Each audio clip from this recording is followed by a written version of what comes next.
जनाब जी अल्लाह पाक हर एक दे नसीब च करे जनाब जी। वो ऐसा बेड़ा है जनाब जी जिहड़ा बिल्कुल हुण बिल्कुल तैयार है इंशाल्लाह ईद तो बाद मजीद। अस्सलाम वालेकुम दोस्तों, की हाल चाल ने तुहाडे जनाब जी? ठीक ठाक होवोगे उम्मीद करना जनाब। मैं जनाब जी तुहाडे वास्ते एक सोहनी गल लैके आया, बड़ी वधिया गल लैके आया जनाब जी, ते भरावां दे सामने पेश करांगा जनाब।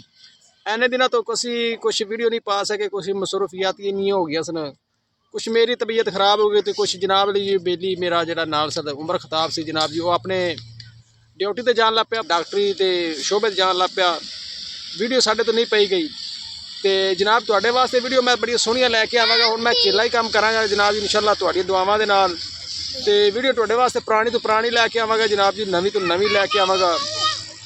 जिहड़ी अज दी वीडियो जनाब जी अल्लाह पाक हर एक दे नसीब च करे जनाब जी। वो ऐसा बेड़ा है जनाब जी जिहड़ा बिल्कुल हुण बिल्कुल तैयार है इंशाल्लाह ईद तो बाद मजीद वो बेड़े जनाब जी हत्थ लग जाना है।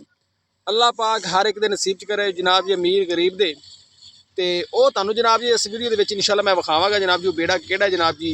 हर बंदा उसकी दुआ करदा, या अल्लाह इस बेड़े नूं कामयाब करी, खैरी सलामती हर एक दे नसीब च करी जनाब। तो अल्लाह खैर करे जनाब जी। तुहाडे वास्ते अगे जी वीडियो लैके आए, तुसीं यार रैन किसी ने दित्ती, मैनू किसी ने मैनू इन्ना हौसला अफजाई नहीं दी। वैसे मुहब्बतां तुहाडियां बड़ियां ने माशाअल्लाह जी, तुसीं मैनू लाइक तो करदे जी, कमेंट शमेंट भी करया करो, दस्या करो यार कोई गलती होवे, इहदे विच गलती मैं आपदी सुधार लवां। तो कोशिश यही करा कि तुहाडे वास्ते चंगी वीडियो बनावां जिहड़ी तुहानूं पसंद आवे, कि मैनू भी पता लगे भी लोग मेरे नाल मुहब्बत करदे ने। वैसे मुहब्बत तुसीं माशाअल्लाह बड़ी कर रहे जी जनाब। तो अल्लाह पाक जनाब अली जी इस बेड़े नूं खैरी सलामती हर एक दे नसीब च करे जे।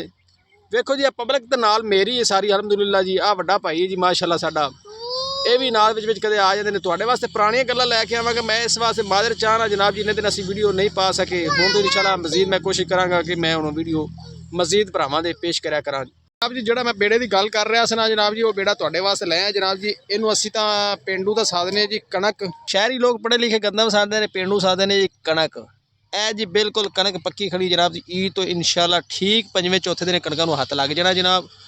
अल्लाह पाक हर एक दे नसीब च करे। ए जनाब जी तुहानूं विखा रहे जनाब जी कैसी कणक, कितनी प्यारी और खूबसूरत अंदाज कणक दा जी। इसलिए शाम का टाइम इफ्तारी भी हो गई है, तो मैं भरावां वास्ते वीडियो बना रहा, भरावां नूं विखावांगा जनाब जी ये कणक इंशाल्लाह जनाब जी। ये अल्लाह के हुक्म दे नाल हर एक दे नसीबां च करे। विच कुछ हरी खड़ी है, कुछ पक्की खड़ी है।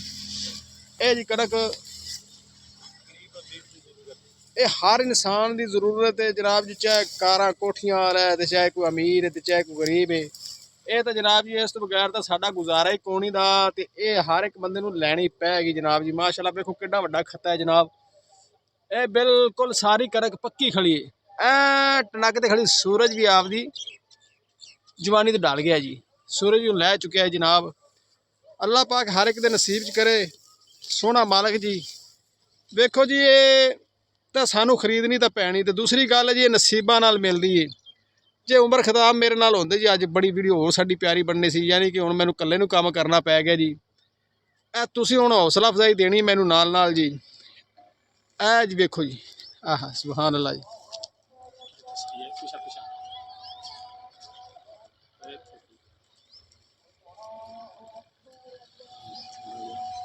सूरज है ना भाई इधरों, फिर तेन पता कि ਉਹ ਨਾਲ जनाब जी ਤੁਹਾਡੇ ਭਰਾ गरीब ਦਾ घर ਜਿਹਾ ਐਵੇਂ ਕੱਚਾ ਜਿਹਾ।